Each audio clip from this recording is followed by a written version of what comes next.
What's up, everybody? I'm Thomas J. Bellezza, and welcome to The Right Mindset. Today, we're going to go over dialogue, specifically formatting your dialogue and some of the rules on how to craft your dialogue to get it to best be represented in your novel. Let's do it. Let's get the right mindset focused.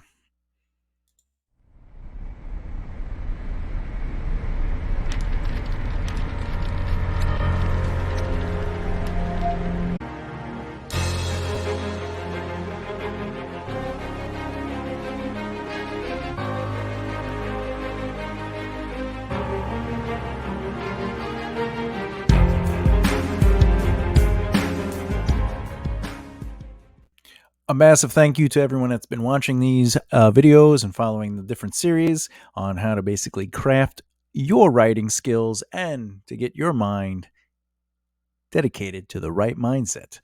Now, if you're new to this channel or you're a beginner writer or even an advanced writer looking to understand the craft, maybe a little insight to the industry itself, and of course, hearing from the mouths of authors through interviews, why don't you press that subscribe button and tap the bell icon so you don't miss out?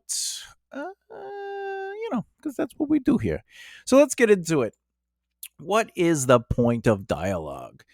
Dialogue is one of those things where you either have no dialogue or you have some dialogue, right? But you need dialogue, right? It's a novel, right? Right?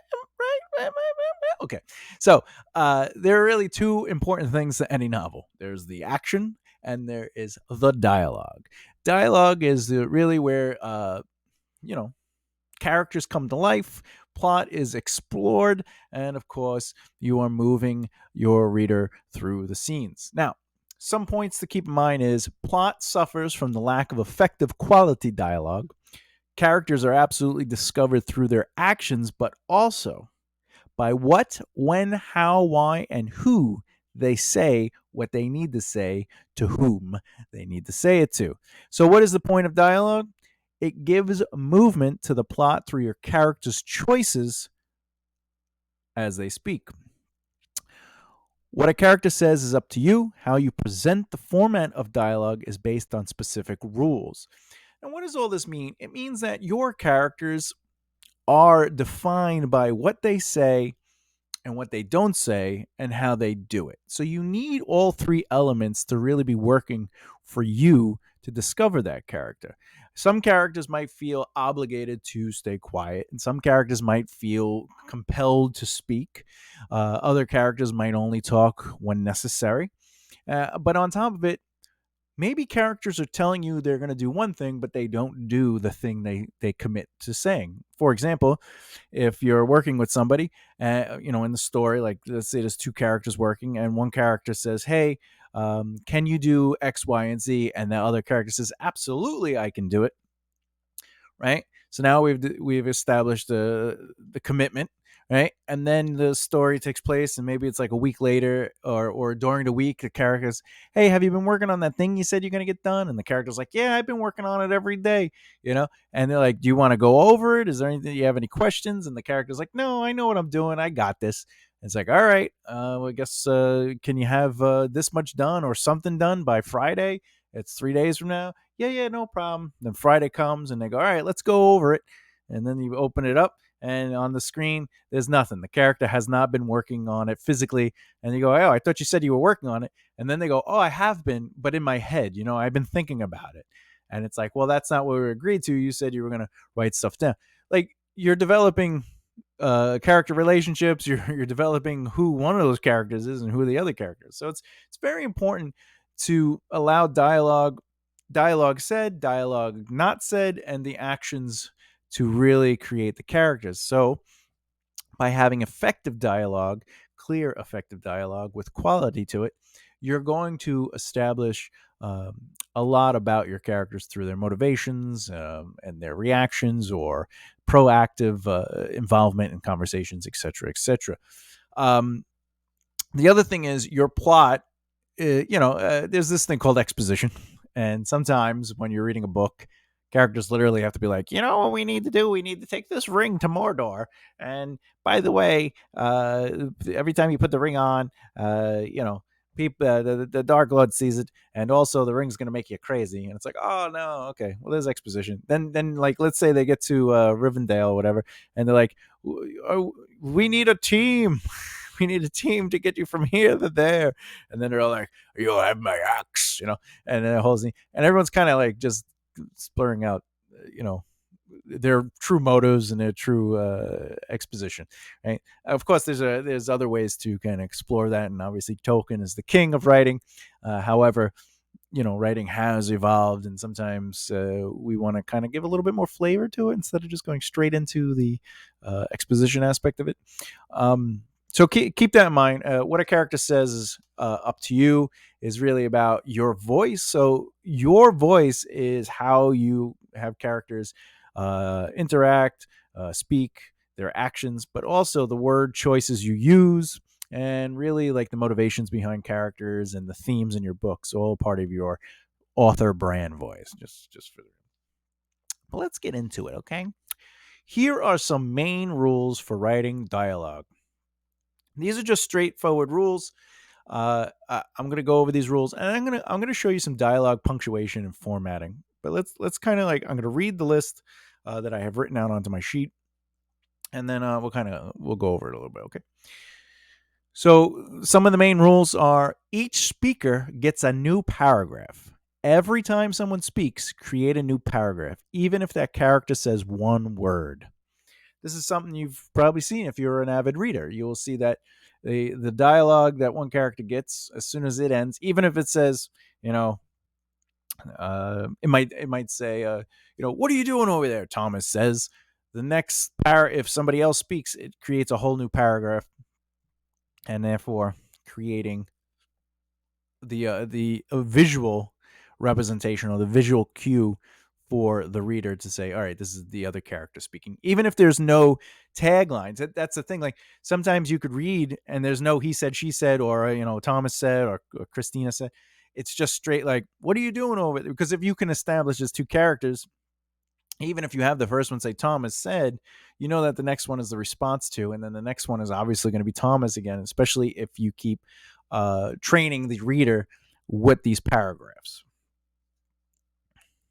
Very important. Still not sponsored by Pepsi. All right. Each paragraph is indented. So every new paragraph needs to be indented. However, the exception to the rule is when you start a new scene through a chapter. So if you start a new chapter, or a chapter break, or a scene break, never indent the first line, including with the dialogue intended. So, like let's say the chapter, chapter 1, you would not indent that first line to the paragraph. However, the second paragraph would be indented. If through that first chapter you get to your scene break, where there's like your line, or maybe it's a soft break where it's like no line, but there's a space, you would not indent that first line. You only do that from the second line on. Punctuation goes inside quotation marks with dialogue. This helps a reader know how the dialogue is said. Obviously, if you're a first time writer, or you like the idea to be a writer, but you never really learned the rules, sometimes you might see it where, like, where do I put the punctuation? Does it go before or after? If it's part of the dialogue, or as you'll discover through some of the formatting rules that we're going to go over, the punctuation has to be inside those quotations. All right. Also, it's helping, like, is exclamation, like what you're reading, like, what are you doing, right? So if you had a period, be like, what are you doing? If it was a question, be like, what are you doing, right? But it could be an explanation. Oh, what are you doing? Like, what? Is this a table read? What's going on? All right. Single quotes are used if the person speaking is quoting someone else. So what does this mean? It means, well, the double quotes that you'll see, it says, hey man, right. This, hey man, I saw that I heard what you said the other day about what are you doing, right? So the main chunk would be double quoted, with the double, and then a quote within the quotations would be the single quotes. I mean, these are fingers, and so are these. But please, visually with me, double quote, single quote. Skip small talk and focus on important information only, unless that small talk is relevant for character development. But ultimately, dialogue should get to the point. Realistic dialogue comes off feeling more fake than not. This is very true. There's a lot of reasons why you want to get to the point. Remember, word count is important. Page count is not so much important. They usually just focus on word count. In a script, every word, every action costs money. So it's all about like how do we just get right to the point. And honestly, if it's like someone hey man, so what's up? Nothing much. How are you doing? I'm doing all right. I was just in the neighborhood. I figured like you're like, all right, just get to the point. Because you want to tighten up your scenes. And by the way, when you're first writing, like your first draft, write whatever you want. Let that train of thought flow. If you're gonna make it, hey Bob, what's up, Chris? Not much. What are you doing here? I was just in the neighborhood. Oh, that's great. Like, just write that. Just get it in the book. But when you go through your first real edit, like after that first draft, you're gonna sit back and say, all right, what don't I need in the scene? Is this dialogue really needed? Obviously, they're set up in the scene. I know that they're both in the scene. There's some action and descriptive words. The narration is pulling us into that moment. Do I really need that? Is that dialogue so unique to these characters? Hey, what's up? Nothing much. How you doing? Like, it's not really unique to them. However, you just heard me say how you doing. For Joey on Friends, how you doing? That's a part of his vernacular. That's one of his catchphrases, and also it's deeply rooted in his ability to pick up women. Of course, I only pick up women by bending the knees. I don't want to hurt my back. That's how you're supposed to lift. Is with anyway. So skip the small talk and focus on important information unless the small talk is relevant for character development, as per how you doing, right? And just keep in mind, dialogue should absolutely just get to the point. Just get to the point. And again, as your first draft, you could expand and write and just kind of like, pontificate onto the page. But you also want to remember that when you're going through your first polish edit or your first like, does this make sense edit for yourself before you get your alpha readers going in, you might want to say, I think I need to cut some of this stuff here. It's okay. It's okay to cut stuff. All right. All right. Let's go into dialogue, punctuation, and format. This is my favorite. I'm going to actually show examples. Now, keep in mind, a lot of these videos, it's mostly I'm giving lessons and talking about things and kind of expanding upon it. However, I will have other videos that are demonstrations. So on the screen, you'll see me kind of go through examples in real time, especially for crafting story, working story, brainstorming story, etc. But right now, let's talk about, in general, a basic format for format is for a single line. You might see you have to stop what you are doing. Right? Very simple. There's a quote at the end of each sentence. As you can see, the period is directly after doing and before the quote. And this is straightforward. This is probably the most common version of a of dialogue that you'll do. The second most common will be a paragraph or a chunk, but ultimately this is straightforward. This is without a tag. What it would look like with a single line with a dialogue tag. You have to stop what you are doing, comma, quote, she whispered, period. And the reason is because the action is connected to that word. With your dialogue paragraphs, if there's movement or description or even continuation, so basically if it was like, you have to stop what you are doing, comma, then there'd be no quote, she whispered, quote, you're making a mess of everything, period, quote. I'll show you an example of that in 2 seconds. But sometimes you kind of want to keep it going, but the comma happens because the sentence is still in motion with she whispered. Another example with a question, though, this time is, are you sure you need to be doing that this early? He wondered aloud. Now, the reason there's no comma is because it's a question, and we have to indicate that it's a question.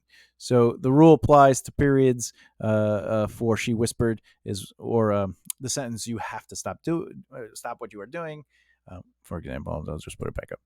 All right. This would get the comma because it has the tag. Oh, this would have the comma because it has the tag, and it doesn't necessarily require for us as a reader to know it's a question.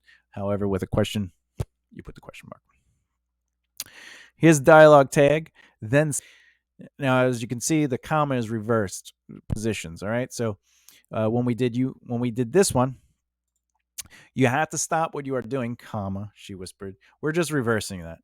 We do the tag first. He finally said, comma, and then we quote out the sentence. Fine, period. It's now or never, period, unquote. Okay. Body language description. I have had it with you both, period, comma. She tossed a braid over her shoulder, period. Quote unquote. It's not like you two care anyway, period. End quote. The reason that it's not a comma is because it's not a tag or a representation of the dialogue. It's an actual action. In this case, it would be an action beat. It's a short burst of something that is physically happening and not necessarily a representation of what is being said. Obviously, if she said, I have had it with you both," she shrugged, or that would be like giving flavor to the dialogue, right? So maybe not shrug, but maybe like terse, her terse voice. No, that's also action. What's going on here, guys? Anyway, but like the she whispered, or she yelled, right? So it's like, I've had it with you both, comma, unquote. She yelled. Right? It's giving texture to the actual dialogue itself, and not necessarily the physical movement of what she's doing, which is she tossed the braid over her shoulder. Let's get back to what she's saying. It's not like you two care anyway. Bam. All right. Okay. Oot, oot. Here's body language description while performing an action. Okay. I have had it. She tossed the braid over her shoulder with you both. It's not like you two cared anyway. Now, this is used for when the action is breaking up the actual dialogue. More importantly, she's saying the dialogue, she or he, the character, is saying the dialogue through the action. Whereas this one, same dialogue, but the action's at the end. The reason is because they say the action, and then they perform the actual. She starts the dialogue, performs the action while completing that dialogue, which is I have basically let's be like this. I have had it. She tossed her hair over the show with you both, right? So what would that look like visually? I have had it with you both. It's not like you two cared anyway, and that's what that visually would represent. Okay, single line cutoff. Are you insane? New person. Do not call me insane. All right, the way this would look is there would definitely be a new paragraph. So the first paragraph would be, "Are you insane? Dash." Right? New paragraph. Do not call me insane, and that just means it would sound like this: "Are you insane? Do not call me insane." And it would also work like that in a script. All right, dialogue tag in the middle of a line. You really should be more aware, she murmured. Right? Because murmured reflects the texture of the dialogue. Okay, so you really should be more aware, she murmured. That'll get you focused on not getting in trouble. Period. So this would be like we did in the close to the beginning, where it says you have to stop what you're doing, she whispered. Except now the sentence continues on, and that's what it would look like. You really should be more aware, she murmured, giving texture. That'll get you focused on not getting in trouble. Okay. And the final rule in the section is the paragraphs of dialogue. So ultimately, I don't believe we should have done what we did. Not exactly. Right? Now, if you notice, there's no end quotations after not exactly. Okay, so let's assume this is a really long paragraph from one character saying, but I don't believe we should have done what we did. Not exactly. All right. There's no ending quote. However, because the speech is continuing, but it needs a paragraph change because paragraph is a subject change, or you got to break up some of these long speeches. You can't just have like one long monologue, right? Uh, you quote unquote the following paragraph as long as it's complete, right? So honestly, it might turn into something great for us. I'm excited about the next step and why it will be advantageous for us, right? So keep that in mind. And again, like I said, we're going to go over this stuff and physically. I'm going to give real-time examples in another video. This one's sort of like laying the foundation, and then you could take this video and obviously watch the other video I'll make and put two and two together. You could even watch that video and work with me at the same time and try to figure out what works and doesn't work for you. All right, final thoughts. I'm going to read this through and then I'll give my verbal conclusion. Okay. Dialogue to me is the fun part. It is. I do love the dialogue. This is where you really can let characters shine in one word, several words, or if you are feeling adventurous, even finding new ways to communicate in your novels like sign language, body language, etc. The point is getting your characters to speak one way or another. What your characters say are up to you and your style of writing. This is the beautiful part about exploring who you are as an author and getting your voice heard, seen, and understood by your audience. Basically, keep the rules in your mind as a guideline, but not necessarily this is how it is. Because obviously, once you understand the rules, you have the ability to break the rules. But the format of your book really will help you express your style of writing and also make it easier for your audience. There's a reason the format exists. It guides your audience. It trains your audience to read your book, helps with the beats, the steadiness of the dialogue, the action. It's all about the beat, that kind of like getting them through the flow. For example, hey, hi, what's up? Nothing. Oh, nothing really. Is not normally a good flow of dialogue, but play with it. So again, keep the rules in your mind as a guideline. But again, if you had like character, and it was like, hey, hi, what's up? Nothing really. Right? There's no real flow to that. There's no movement, so maybe you want like, hey, he waves from across the room and his friend's like, what's up, hey, like you can start adding it. So let the first pass of dialogue set the tone, get your narrative out, and then go back and clean it up, change it, or or take it out altogether. And so that's basically what I was saying earlier is you kind of just want to get it out because you want to get your thoughts out. You want to get the message out. You just want to get the words out. Sometimes you're working up to creating the character flow and the most important thing. And then you realize when you're editing later, oh, wow, I could just take this beginning part out and I could just jump in right here. But this got me there. There's nothing wrong with just writing to just get thoughts out and train of thought and just kind of like, that's part of the rules. Is like, break them a little bit, but when you're cleaning up you're like, I gotta fix this, right? And by doing that, by going back, you never know. Hey, hi, what's up? Nothing really might turn into, hey, noober, or hey, knobber. He says, walking in with the highest of fives. Hi yourself, you daft cod. Adding a bit of backbone into a slap. Boom. What's up with the 10 pounds of excess? Nothing really. I forgot my own strength at times. Alex side-eyes Derek, his hand lifted to expose the redness of friendship. So now what was once, hey, hi, what's up, nothing really, it turned into character moments. They're calling each other names. They're doing high fives. But more importantly, even though he hit him really hard, he just called him out on it in a playful way. Didn't really get aggressively angry, but he does. He exposes his red hand, and now you've created character relationship, character dynamic, character purpose, and who they are. You're adding to their vernacular is going to help define them as characters as well. The word choices characters use really do it. Of course, Sometimes we try to tell the audience, this character's smart. How can you tell?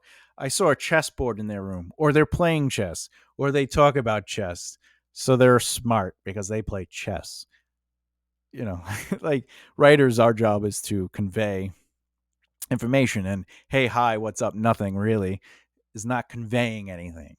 But hey, Knobber, he says, walking in with the highest of fives, right? And putting hi yourself, you daft cod, adding a bit of backbone into a slap. What's up with the 10 pounds of excess? Nothing really. I forgot my own strength at times. Alex side-eyes Derek, his hand lifted to expose the redness of friendship. There's like just so much going on there instead of it just being dialogue, hey, hi, what's up? Nothing much. Okay. But so anyway, next time we explore this series, okay, we are going to jump on something that I like to call is that really what it is? I don't know. Let's ask somebody else now. The next thing we're going to explore in this series is creating realistic and effective dialogue.